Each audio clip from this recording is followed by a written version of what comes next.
Vous regardez Smart Tech et c'est l'heure de notre rendez-vous avec le coach Startup et en l'occurrence David Bitton qui l'incarne parfaitement dans Smart Tech. Et David Bitton, associé en charge de l'accompagnement opérationnel chez Serena. Bonjour David. Bonjour Delphine. Alors, ça fait un peu suite au sujet qu'on a traité hier dans Smart Tech. Est-ce qu'on peut piloter sa start-up en étant en télétravail? Est-ce qu'on peut vraiment tout faire à 100% à distance, même si on est une boîte comme ça en train de se créer? Effectivement, c'est une bonne question et on a été confrontés tous au sujet en fait dans les 2 dernières années. Donc c'est vrai qu'on a tous progressé en fait sur le sujet. Et en fait, les outils ont montré qu'aujourd'hui c'est possible de faire énormément de choses à distance. Donc on peut vraiment tout faire à 100% à distance selon vous, David? Je vais peut-être mettre une petite réserve sur le tout début.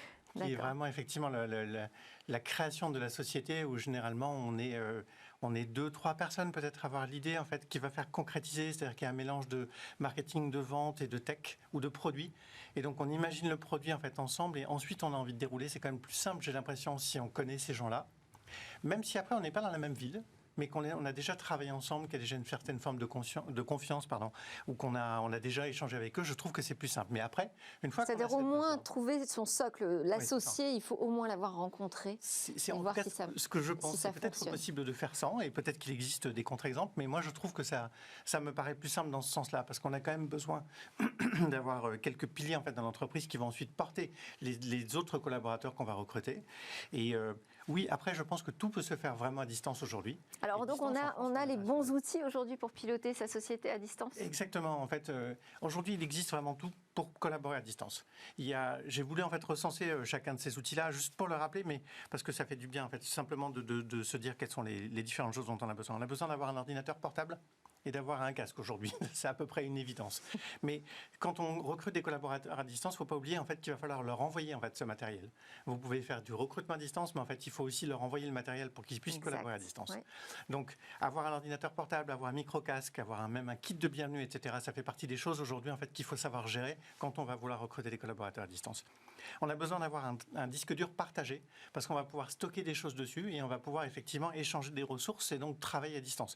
Aujourd'hui, Google, Microsoft, Dropbox... Ce que j'allais dire, c'est pas forcément un disque dur, mais enfin, c'est un espace de stockage. C'est ça, c'est exactement ça. C'est un espace de stockage partagé. Dématérialisé. Oui, bien sûr, effectivement. Il est bien entendu dématérialisé.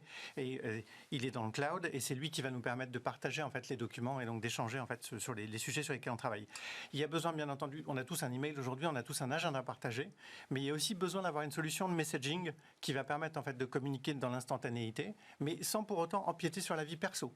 Et donc, on va garder les SMS pour la vie perso, mais on va utiliser un Slack ou Hangout ou Teams, en fait, pour pouvoir faire la même chose, mais dans l'univers professionnel. Et donc, permettre de cloisonner, là encore, le pro et le perso en disant, en fait, jusqu'à 19h, en fait, c'est possible. Et ensuite, moi, je suis en pause, etc., quoi. Ça fait partie des choses qui sont importantes. Bien sûr, les solutions de conférence, on a tous utilisé Google Meet, Zoom, Teams, qui permettent de faire ça. Il y en a d'autres, des solutions. Et puis surtout, un outil, en fait, qui va permettre de collaborer et de gérer des projets à distance. Vous avez peut-être entendu parler de Trello. Oui, tout à fait. Moi, je travaille avec, d'ailleurs. Voilà, ça fait partie des outils aujourd'hui qu'on utilise tous et qui vont permettre de collaborer autour d'un projet en fait ensemble et donc d'inviter des gens, de les associer, de partager des ressources, etc. Avec cet univers de travail, un dernier en fait auquel j'ai pensé, c'est tout ce qui va permettre de signer à distance. Oui. Ça a l'air bête, mais si on a besoin de signer un bon de commande, si on a besoin de signer des notes de frais, si on a besoin de signer un contrat, aujourd'hui être capable de faire signer ses prestataires ou ses collaborateurs à distance. Parce qu'un mail de validation, ça suffit pas. Il faut vraiment penser à la signature électronique. Exactement. Et de temps en temps, en fait, c'est essentiel. Et donc avoir une solution comme YouSign, DocuSign, ça fait partie des choses en fait, qu'il faut avoir dans son dispositif. La question du recrutement, David Bitton, à distance. Oui, c'est une bonne question parce que déjà, en fait, recruter, ça paraît un exercice compliqué de manière générale. Oui. Et à juste titre. On avait fait une chronique sur le sujet et je pense qu'effectivement, plus que jamais, les bons conseils qu'on avait évoqués, qui sont faire passer un entretien, bien entendu, mais avoir des références calls, donc avoir des gens qu'on peut appeler aussi pour parler du collaborateur et en fait de la situation dans laquelle il a travaillé par le passé. Poser les bonnes questions, travailler avec lui, faire un exercice, un business case en fait, où on va se poser avec lui en fait pour travailler pendant 2 heures. Et ben ça fait partie des choses que plus que jamais on doit faire quand on va faire passer un entretien à distance. On n'en fait pas moins parce qu'on est à distance. Au contraire. Au contraire. Oui. Et puis surtout en fait, on va voir en fait comment ça se passe. Donc les bons conseils en tout cas pour travailler et recruter à distance, pour moi, c'est déjà le cadre contractuel.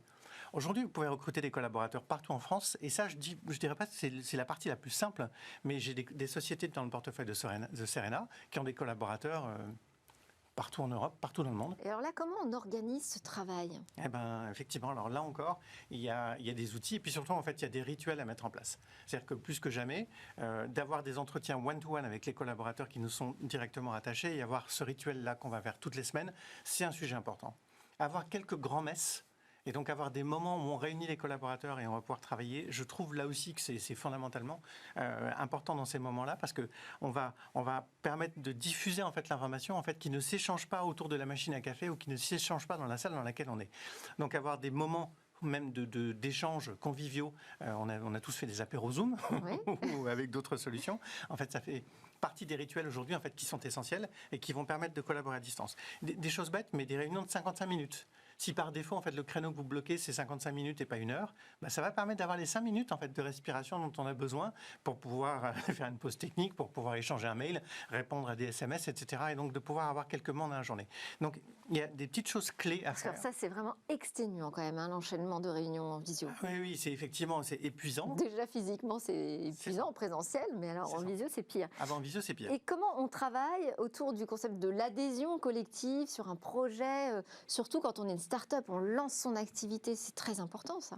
Oui, mais complètement. Et c'est pour ça qu'en fait, je pense qu'on peut vraiment travailler à distance aujourd'hui grâce aux outils, grâce aux rituels. Et ces rituels qui marchent en fait, dans l'entreprise, ils fonctionnent parfaitement en fait, quand on est à distance. Mais dans le 100% télétravail, je pense quand même qu'on doit garder des moments où en fait, on va être en présentiel. Il va y avoir des choses aussi, des kits.